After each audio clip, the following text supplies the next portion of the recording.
राम राम। इस संसार में हर व्यक्ति ये सोचता है कि मैं दुखी हूं लेकिन दूसरा खुश है। सबको उतना दुख अपने दुख से नहीं है जितना दुख दूसरे के सुख से है। हर व्यक्ति यही सोचता है कि वो बहुत खुश है, वो संपन्न है, उसकी मौज है, मैं तो बेकार हूं, मैं भूखा मर रहा हूं, मैं नरक में रह रहा हूं, ये सारे स्वर्ग में रह रहे हैं। किसी गांव में एक भिखारी भीख मांगने के लिए किसान के घर पहुंचा। उसने आवाज लगाई कि भिक्षा दे दो, कुछ खाने को दे दो। अंदर किसान और उसकी धर्मपत्नी और दो बालक थे। उनकी धर्मपत्नी उनको खाना परोस रही थी। भिखारी ने सोचा शायद मेरी आवाज उन्होंने सुनी नहीं। उन्होंने फिर आवाज लगाई कि कुछ खाने को दे दो, मुझे कुछ दे दो। किसान की पत्नी हंसते हुए आई और उसको थोड़ी भिक्षा दे दी। उस भिखारी ने मन ही मन सोचा ये किसान और इसका परिवार कितना सुखी है, कितना खुश है, देखो, और मैं भिखारी हूं, भीख ही मांगता हूं। भिखारी वहां से चला गया। अब किसान की पत्नी ने किसान से कहा ऐसा कीजिए, कल बच्चों के स्कूल की फीस देनी है, हमारे पास पैसे नहीं हैं, 500 रुपये उधार जाकर साहूकार से ले आइए। वो किसान साहूकार के पास पहुंचा। साहूकार से कहा कि सेठ जी मुझे 500 रुपये उधार दे दीजिए, जो आपका ब्याज बनेगा मैं आपको दे दूंगा। साहूकार ने पूरा हिसाब बनाया और उसको 500 रुपये प्रदान किए। किसान यही सोचता आया कि देखो, जीवन है तो साहूकार का, घर बैठा है, कपड़े का व्यापार करता है और पैसे ब्याज में ही मिलते हैं, ऐसा जीवन होना चाहिए। किसान उसको देख के ये सोचने लगा कि मुझसे अधिक सुखी है। वो साहूकार शहर में गया।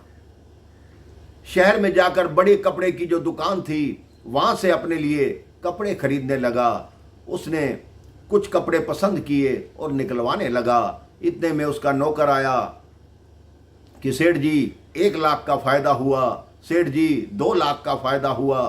तब ये साहूकार जो गांव से आया था सोचने लगा, बताओ क्या जीवन है, यहाँ तो लाखों के फायदे हो रहे हैं, मैं अपने आप को वैसे ही गांव का सेठ समझता हूँ, असली जीवन तो इनका है।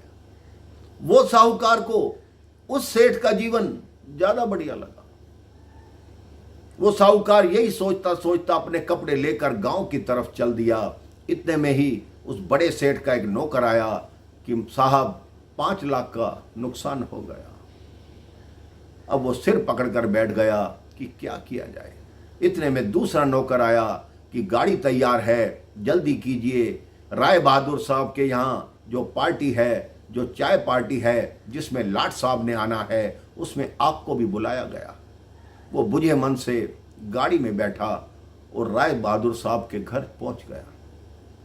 राय बहादुर साहब के घर जाकर देखा उस नगर के बड़े बड़े सेठ आए हुए थे। उसने सोचा बताओ, जीवन हो तो राय बहादुर जैसा, हमारा भी कोई जीवन है, कभी घाटा हो रहा है, कभी कपड़े का नुकसान हो रहा है, कभी कोई समस्या है, कभी कोई समस्या है। ये राय बहादुर साहब को क्या समस्या, इनका जीवन कितना बढ़िया है, लाट साहब तो इनके घर चाय पीने आ रहे हैं। जब सारी पार्टी समाप्त हो गई, सब अपने अपने घर चले गए। वो राय बहादुर साहब सिर पकड़कर बैठे हुए थे क्योंकि उनके सिर में बहुत पीड़ा हो रही थी। नौकर आए कि राय बहादुर साहब क्या हुआ। राय बहादुर साहब ने कहा कि दिखावे का जीवन कितना कठिन होता है, लाट साहब को देखो, चुपचाप आए, चाय पीकर चले गए और हम दिखावा ही करते रहते हैं। लोग समझते हैं कि हमारा जीवन बहुत सुखी है, लेकिन वास्तव में हमें कोई सुख नहीं है। कितने घाटों का सामना मुझे करना पड़ रहा है, ये तो मेरा मन जानता है। इतने में देखा कि एक भिखारी सड़क पर गीत गाता हुआ जा रहा था। राय बहादुर साहब ने खिड़की खोली, उन्होंने देखा एक भिखारी अपनी लाठी टेकता हुआ गीत गाता जा रहा है। राय बहादुर ने कहा, सबसे सुखी जीवन इस संसार में इस भिखारी का है, जिसको न कमाने की चिंता है न खर्च करने की चिंता है। इसको तो आज भर का भोजन चाहिए, कल के लिए जोड़ना नहीं, रहने का ठिकाना बनाना नहीं। आप जानते हैं वो भिखारी कौन था? वही भिखारी था जो उस किसान के घर भिक्षा मांगने गया था। आप सोचिए, ये संसार एक चक्र है। हर व्यक्ति ये सोचता है कि वो सुखी है, वो सोचता है मेरे से ऊपर वाला सुखी है, वो सोचता है मेरे से ऊपर वाला सुखी है।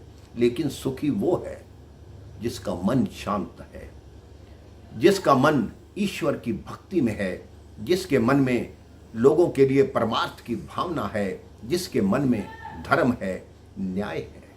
आप भी अपने मन को हमेशा शांत रखिए, दूसरों की सेवा कीजिए, आपका जीवन भी सुखी होगा, शांत होगा।